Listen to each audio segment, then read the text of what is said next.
हम बात कर रहे हैं करवा चौथ के व्रत की। भारतीय महिलाओं के लिए ये करवा चौथ का व्रत सबसे महत्वपूर्ण होता है। करवा चौथ का व्रत सभी सुहागन महिलाओं के लिए बहुत ही खुशी का पर्व होता है, क्योंकि ऐसा माना जाता है कि करवा चौथ का व्रत रखने से उनके पति की उम्र लंबी हो जाती है और अखंड सौभाग्य की प्राप्ति होती है। दर्शकों, आज हम आपको इन्हीं सभी प्रश्नों के उत्तर से परिचित करवाने वाले हैं, तो इस वीडियो को अंत तक जरूर देखें और जाने अपने मन में उठे हर सवाल का जवाब हमारे साथ। तो चलिए सबसे पहले बात करते हैं करवा चौथ के इतिहास की। दर्शकों, वैसे तो करवा चौथ की कई कथाएं प्रचलित हैं, लेकिन ऐसी मान्यता है कि ये परंपरा देवताओं के समय से चली आ रही है। कहा जाता है कि देवताओं और दानवों के युद्ध के दौरान देवताओं की विजय के लिए ब्रह्मा जी ने देवों की पत्नियों को व्रत रखने का सुझाव दिया था, जिसे स्वीकार करते हुए सभी देवताओं की पत्नियों ने अपने पतियों के लिए निराहार व निर्जल व्रत किया और नतीजा ये रहा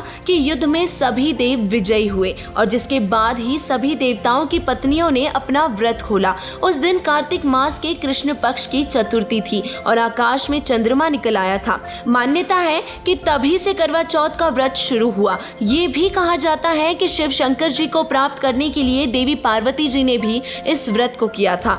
दर्शकों, करवा चौथ का व्रत रखने के बारे में हमने ये कथाएं तो जरूर सुनी है, परंतु इन कथाओं के लिए हम अपने धार्मिक सद्ग्रंथों को नहीं टाल सकते।